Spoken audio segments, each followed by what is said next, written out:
జై శ్రీరామ్. కాలభైరవ స్వామివారు వెలిసినటువంటి మహామహిమాన్విత పుణ్యక్షేత్రమైన కాశీ నుండి భక్తులందరినీ ఆశీర్వదిస్తూ, మనిషి తన కష్టాల్ని తీర్చుకోవాలి అంటే కాశీని ఆశ్రయించాలి.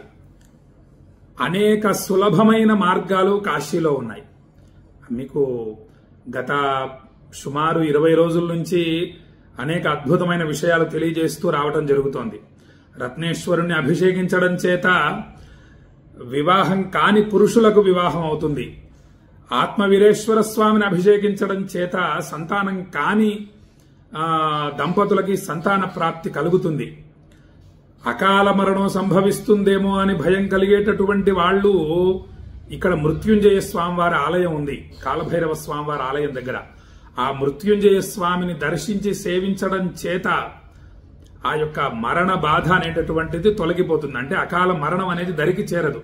ఇలా అనేక అద్భుతమైనటువంటి మార్గాలు కాశీలో కొన్ని కోట్లు ఉన్నాయి. కోట్లు ఏదో 10-20 కాదు, కోటాను కోట్లు ఉన్నాయి. ఇక అత్యద్భుతమైనటువంటి విషయం ఈరోజు మనం ఇంకొకటి తెలుసుకోబోతున్నాము. మనం గురువుగారి పాదాలు వదిలిపెట్టకూడదు.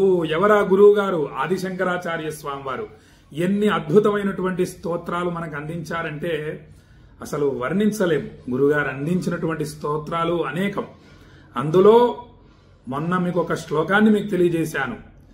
కాశీ స్వర్గం కన్నా గొప్పది అనేటటువంటి శ్లోకాన్ని. ఈరోజు కాశీలో ఉన్నటువంటి మణికర్ణికా ఘాట్ అత్యద్భుతమైంది, మహాశక్తివంతమైంది. ఆ మణికర్ణికా ఘాట్ యొక్క శ్లోకాన్ని ఒకటి తెలియజేస్తాను. ఆ మణికర్ణికా ఘాట్ లో స్నానం చేయటం వల్ల వచ్చే ఫలితం ఏమిటి అనేటటువంటి అద్భుతమైన విషయాన్ని మీకు తెలియజేస్తాను. మొన్న ఒక అద్భుతమైన కథ మీకు తెలియజేశాను. ఒక అతను 100 సంవత్సరాలు జీవించి చిట్ట చివరి ఊపిరి వదలవలసినటువంటి సమయం ఆసన్నమైంది ఒక అతనికి. అంటే మరణం దగ్గర పడింది, మరణం రాబోతోంది ఇంకాసేపట్లో. అప్పుడు కొడుకు ధర్మం ఏమిటయ్యా అంటే తండ్రికి మోక్షం కలిగే విధంగా చేయాలి, ఏదో ఒక విధంగా. అందుకు ఇంత 100 సంవత్సరాల్లో అసలు భగవన్నామం అనేది ఏమీ చేయలేదు మా నాన్నగారు.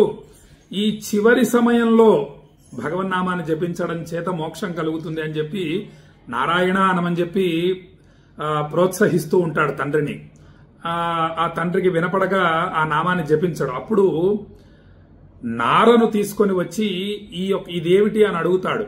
ఆ 2 అక్షరాలన్నా జపిస్తాడేమో, నారా అని అంటాడేమో, 2 అక్షరాలు జపించినా కూడా మోక్షం కలుగుతుంది అన్న భావనతో నారను తీసుకొని వస్తే అతను ఆ 2 అక్షరాల నామాన్ని జపించకపోగా పీచు అని చెప్పి మరణిస్తాడు. కాబట్టి సాధన అనేటటువంటిది ఆ 100 సంవత్సరాల్లో కాస్త కూడా చేయకపోవటం వల్ల అతను ఆ భగవన్ నామంలోని 2 అక్షరాలు కూడా, నారాయణ నామంలోని 2 అక్షరాలు కూడా జపించలేక మరణిస్తాడు. తద్వారా మళ్లీ జన్మ ఎత్తవలసి వస్తుంది. 84 లక్షల జీవరాశుల్లో మళ్లీ పుట్టాల్సిందే. మళ్లీ పుట్టి భాగ్యవశాన మనుష్య జన్మ రావాలి. మనుష్య జన్మ వచ్చిన తర్వాత ఇటువంటి మంచి మాటలు విని సాధన చేయాలి. మళ్లీ సాధన చేస్తేనే మరణ సమయంలో భగవన్నామాన్ని ఉచ్చరించిన వాళ్లే మోక్షాన్ని పొందుతారు. ఇక్కడ చూడండి, అది చాలా గొప్ప సాధన. ఆ సాధన కోసమే మనిషి తన యొక్క విలువైన సమయాన్ని ఎక్కువ సమయం కేటాయించాలి. ఇందులో ఈ అష్టకంలో ఎంత సులభమైన మార్గం తెలియజేశారో చూడండి. గురుగారే మన గురుగారు ఆదిశంకరాచార్య స్వామివారు ప్రతిరోజు ఒక్కసారి వారి నామాన్ని జపించాలి. జపించి ఆదిశంకరాచార్య స్వామినే నమః అనే నామాన్ని జపించాలి ఉదయం లేవగానే. ఇందులో గురుగారు అంటారు, ఇంద్రాద్యాస్త్రిదశాః పతంతి నియతం భోగక్షయేతే పునః జాయంతే మనుజాస్తతోపి పశవః కీటాః పతంగాదయః. అద్భుతమైనటువంటి శ్లోకం. ఏ మాతర్మణికర్ణికే తవ జలే మజ్జంతి నిష్కల్మషాః సాయుజ్యేపి కిరీట కౌస్తుభధరాః నారాయణాస్యుర్నరాః. నారాయణ అనేటటువంటి ఈ యొక్క నామాన్ని ఎవరైతే జపిస్తారో వాళ్ళకి విష్ణుమూర్తి యొక్క అనుగ్రహం కలుగుతుంది అనేటటువంటి విషయం మనం ఇందాక కథలో తెలుసుకున్నాం. కాబట్టి భగవన్ నామాన్ని ప్రతిరోజు కనీసం 1000 సార్లైనా జపిస్తూ అలవాటు చేసుకుంటూ ఉండాలి. వెళుతూ ఉంటే ఏదో చిన్న దెబ్బ తగిలింది, వెంటనే మహాదేవ అనే నామం జపించగలగాలి. ఔషధే చింతయేద్విష్ణుం భోజనే చ జనార్దనం శయనే పద్మనాభంచ వివాహే చ ప్రజాపతిం. ఇలా భగవన్ నామాల్ని జపిస్తూ ఉండాలి. ఔషధాలు వేసుకుంటూ విష్ణవే నమః విష్ణవే నమః విష్ణవే నమః అనే నామాన్ని జపిస్తూ మందులు వేసుకుంటూ ఉండాలి. భోజనం చేసే సమయంలో జనార్దనుణ్ణి స్మరించాలి. గోవింద గోవింద గోవింద అనే నామాన్ని జపిస్తూ భోజనాన్ని చేయాలి. టీవీలు సెల్ ఫోన్లు చూస్తూ భోజనాలు చేయకూడదు. చక్కగా శయనిస్తూ పద్మనాభుణ్ణి స్మరించాలి. ఇక నారాయణ నామాన్ని జపించడం చేత స్వామివారి యొక్క అనుగ్రహం కలుగుతుంది. మణికర్ణికా ఘాట్లో స్నానం చేయడం వల్ల, ఆ పవిత్రమైనటువంటి మణికర్ణికా నదిలో, ఆ గంగా నది అలా వెళుతూ ఉంటుంది మణికర్ణికా ఘాట్లో, ఆ ఘాట్లో స్నానం చేయటం వల్ల సాక్షాత్తు విష్ణు స్వరూపాన్నే పొందుతారు. నారాయణుడే అయిపోతాడు, నరుడు నారాయణుడైపోతాడు అని చెప్పేటటువంటి శ్లోకం ఇది. అర్థం తెలియజేసేటటువంటి శ్లోకం చూడండి. ఇందులో అంటున్నారు, ఇంద్రాది దేవతలు పుణ్యఫలాలు అనుభవించిన తరువాత, అయిపోయిన తర్వాత, ముగిసిన తర్వాత పుణ్యఫలం మళ్ళీ మనుషులుగా కానీ పశుపక్ష్యాదులుగా కానీ పురుగులుగా కానీ మళ్ళీ భూమి మీద జన్మిస్తున్నారు. చూడండి, ఇంద్రాది దేవతలు వాళ్ళ పుణ్య ఫలితం ఉన్నంత సమయం వరకు మాత్రమే అక్కడ వాళ్ళు, ఇంద్రుడు మొదలైనటువంటి దేవతలు ఆ స్వర్గంలో ఉంటారు. స్వర్గాధిపత్యం చాలా గొప్పది కదా. స్వర్గానికి వెళ్ళటమే గొప్పదం అంటే అక్కడ అదే స్వర్గానికి అధిపతిగా ఉండడం ఇంకెంత గొప్ప విషయం. ఇదంతా పుణ్య ఫలితం వల్ల ఇంద్రుడు అక్కడ ఉంటున్నారు అనమాట. ఆ పుణ్య ఫలితం అయిపోయిన తర్వాత మళ్ళీ వాళ్ళు కూడా, ఇంద్రాది దేవతలు కూడా భూమి మీద జన్మిస్తున్నారు. అది ఎలా జన్మిస్తారో తెలియదు. మళ్ళీ మనుషులుగా జన్మించవచ్చు, పశుపక్ష్యాదులుగా జన్మించవచ్చు, క్రిమికీటకాదులుగా కూడా జన్మించవచ్చు. మనకు భగవద్గీత కూడా అదే తెలియజేస్తోంది. క్షీణే పుణ్యే మర్త్యలోకే విశంతి అని చెప్పి మనకు భగవద్గీత తెలియజేస్తోంది.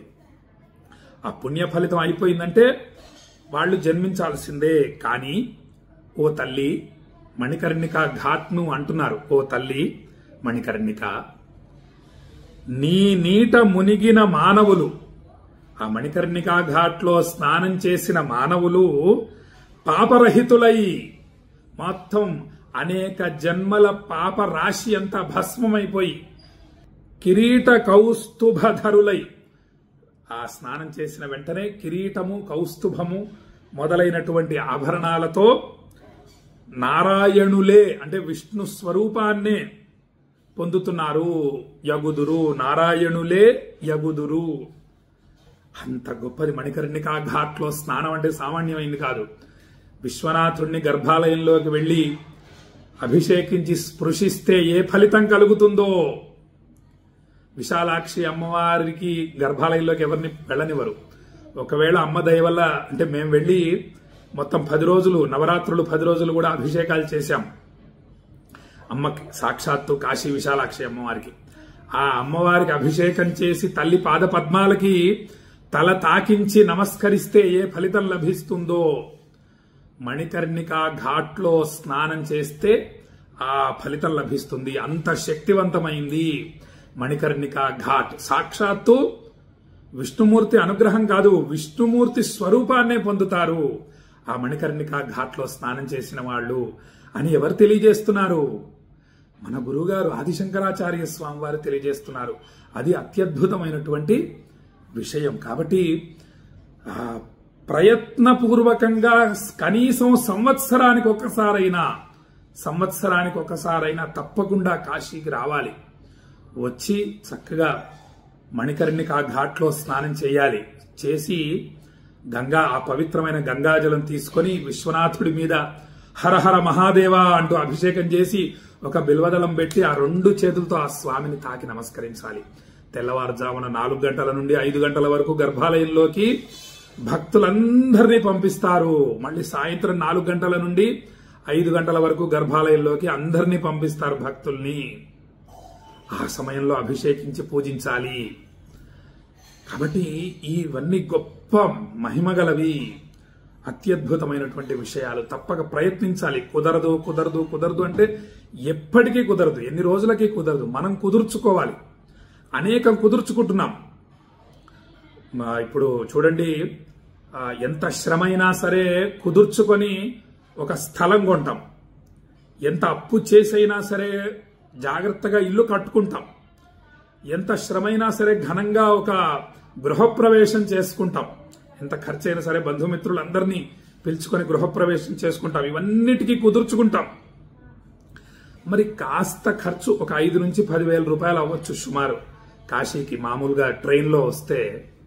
కాబట్టి ఇదెందుకు మనం కుదుర్చుకోలేకపోతున్నాం? సంవత్సరానికి ఒకసారి మనం ప్రయత్నపూర్వకంగా కుదుర్చుకొని ఇక్కడ మణికర్ణికా ఘాట్లో తప్పకుండా స్నానం ఆచరించి ఈ అద్భుతమైన ఫలితాల్ని పొందుదాము అని చెప్పి భక్తులందరికీ తెలియజేస్తూ, ఈరోజు కాశీ విశ్వనాథుడికి, విశాలాక్షి అమ్మవారికి, అన్నపూర్ణాదేవికి, కాలభైరవ స్వామికి, మృత్యుంజయ స్వామికి అభిషేక పూజలు అత్యంత వైభవంగా పూర్తయ్యాయి. పూర్తి చేయించుకున్నారు ఆ దేవతలు. మీరందరూ కూడా జై శ్రీరామ్ జై శ్రీరామ్ అని మెసేజ్లు పంపిస్తున్నారు. ఆ పుణ్య ఫలితం కాశీ విశ్వనాథాయ నమః అనే నామాన్ని జపించడం, మీ మనస్సుని, మీ శరీరాలు మాత్రమే అక్కడ ఉన్నాయి, మీ మనస్సులు మొత్తం కాశీ మీద లగ్నమై ఉన్నాయి. విశ్వనాథ లింగాన్ని మీరు అభిషేకిస్తున్నారు మానసికంగా. ఆ పుణ్య ఫలితమే నిర్విఘ్నంగా అప్పుడే 13 రోజులు పూర్తయ్యాయి. ఇంకా ఎల్లుండితో 15 రోజులు అయిపోతాయి. 15 రోజులు విశ్వనాథుడిని అభిషేకించడం అంటే సామాన్యమైన విషయం కాదు. ఆ పుణ్య ఫలితమే నిర్విఘ్నంగా ఈ కార్యక్రమాన్ని నడిపిస్తున్నాయి అని చెప్పి భక్తులకు తెలియజేస్తూ, శ్రీర్వర్చస్వమాయుష్యమారోగ్యమావిధాక్షోభామానం మహీయతే ధాన్యం ధనం వశుం బహుపుత్ర లాభం శత సంవత్సరం దీర్ఘమాయు. కాశీ అన్నపూర్ణ విశాలాక్షి సమేత విశ్వేశ్వర స్వామి సంపూర్ణ అనుగ్రహ ప్రాప్తిరస్తు. ఆయురారోగ్య అష్ట ఐశ్వర్యాభివృద్ధిరస్తు, మనోభీష్ట సిద్ధిరస్తు అని చెప్పి కాశీ నుండి భక్తులందరినీ ఆశీర్వదిస్తూ, కాశీ దర్శన యోగ్యత మీకు అందరికీ కూడా ప్రతి సంవత్సరము లభించుగాక అని ఆశీర్వదిస్తూ, రేపు శ్రావణ శుక్రవారం అత్యంత విశేషమైన రోజు. రేపు భక్తుల గోత్రనామాలతో హోమాలు చేయడం జరుగుతుంది. సుదర్శన హోమం, మహాలక్ష్మి అమ్మవారి హోమం, కనకధారా స్తోత్రం, శ్రీ సూక్తం, శ్రీ మహాలక్ష్మి అమ్మవారి మూలమంత్ర హోమం అత్యంత భక్తి శ్రద్ధలతో రేపు చేయడం జరుగుతోంది. ఎల్లుండి శ్రావణ పౌర్ణమి, శ్రవణ నక్షత్రం, శనివారం అత్యంత విశేషమైన రోజు. భక్తుల గోత్రనామాలతో కాశీలో త్రిశూలాగ్రం మీద 33 కోట్ల దేవతలు మీ గోత్రనామాలు వింటూ ఉండగా చదువుతాం. రేపు ఎల్లుండి మొత్తం నెల రోజులు కూడా 33 కోట్ల దేవతలు మీ గోత్రనామాలు వినటం అంటే సామాన్యమైన విషయం కాదు. అందరూ వింటారు కాశీలో మీ గోత్రనామాలు చదవడం చేత. అందుకే నెల రోజులు ప్రతిరోజు మీ గోత్రనామాలు అతి స్పష్టంగా, అత్యంత స్పష్టంగా జాగ్రత్తగా చదువుతూ ఈ హోమాలు, అభిషేక పూజలన్నీ కూడా కాలభైరవ స్వామివారి అనుగ్రహంతో చేయడం జరుగుతోంది. ఎల్లుండి హోమాలుంటాయి. మీ మనస్సును ఇక్కడ లగ్నం చేసి ఉంచండి విశ్వనాథుడి మీద. మీ గోత్రనామాలతో కాశీలో పూజలు జరుగుతూ ఉండగా మీరు ఇక్కడ లగ్నం చేసి ఉంచడం వల్ల మీరు కూడా కాశీవాస ఫలితాన్ని పొందుతారు. రేపు హోమాలు చేస్తూ చిన్న చిన్న వీడియోలు పంపిస్తాను, ఎల్లుండి హోమాలు చేస్తూ చిన్న వీడియోలు పంపిస్తాను అని చెప్పి భక్తులకు తెలియజేస్తూ, ఈ వీడియోని మీ బంధుమిత్రులందరికీ షేర్ చేయండి. మణికర్ణికా ఘాట్ యొక్క మహిమను అందరికీ తెలియజేయండి. సామాన్యమైంది కాదు మణికర్ణిక, అత్యద్భుతమైంది, అత్యద్భుతమైంది, మహాశక్తివంతమైంది. మొత్తం 63 ఘాట్లు, అన్ని ఘాట్లలో అత్యంత శక్తివంతమైంది మణికర్ణికా ఘాట్ అని చెప్పి భక్తులకు తెలియజేస్తూ సెలవు తీసుకుంటా. జై శ్రీరామ్. విశ్వనాథాయ మంగళం, విశ్వనాథాయ మంగళం, విశ్వనాథాయ మంగళం. నమః పార్వతీపతయే. హర హర మహాదేవ.